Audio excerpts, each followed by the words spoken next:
Praise the Lord. என்மேல் இரக்கமாயிரும் கர்த்தாவே, நான் பெலனற்று போனேன், என்னை குணமாக்கும் கர்த்தாவே, என் எலும்புகள் நடுங்குகிறது. சங்கீதம் 6:2. ஆண்டவர் ஏற்கனவே நம்ம மேலே இரக்கமாக தான் இருப்பார். இன்னும் நம்ம வாய் விட்டு இரக்கமாக இருங்க ஏசப்பா நம்ம கேட்கும்போது இன்னும் நம்ம மேலே இரக்கமாக இருப்பார். நம்மளுக்கு என்ன பிரச்சனை இருந்தாலும், நம்ம என்ன வியாதி என்ன தொந்தரவு இருந்தாலும், ஏசப்பா என்னை குணமாக்குங்க அப்படின்னு சொல்லும்போது ஏசப்பா நம்மளை குணமாக்குவார். பயத்தினால எனக்கு எலும்பெல்லாம் நடுங்குது அப்படின்னு சொல்லும்போது கண்டிப்பாக ஏசப்பா செய்வார். நீங்கள் கேட்டு பாருங்கள். என் வாழ்க்கையில் எவ்வளோ அற்புதம் நடந்திருக்கு. அதே மாதிரி உங்களுக்கும் ஆண்டவர் அந்த அற்புதத்தை செய்வார். இப்போ ஜெபிக்கலாமா? ஏசப்பா அந்த வசனத்தை தியானித்தபடி, அப்பா நாங்கள் பலவீனமாக பலனற்று போகிறோமே ஆண்டவரே, எங்களை குணமாக்குங்கப்பா. எங்கள் எலும்பெல்லாம் பயத்தில் நடுங்குதேப்பா.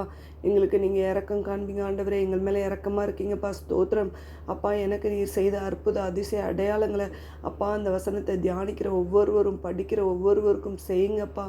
அப்பா உமக்கு நீ செய்வீங்கப்பா. அப்படியே செய்வீங்க ஆண்டவரே. அதற்காக உமக்கு ஸ்தோத்திரம் அப்பா. இயேசு கிறிஸ்துவின் மூலம் ஜெபிக்கிறோம் ஜீவனில் நல்ல பிதாவே. ஆமென்.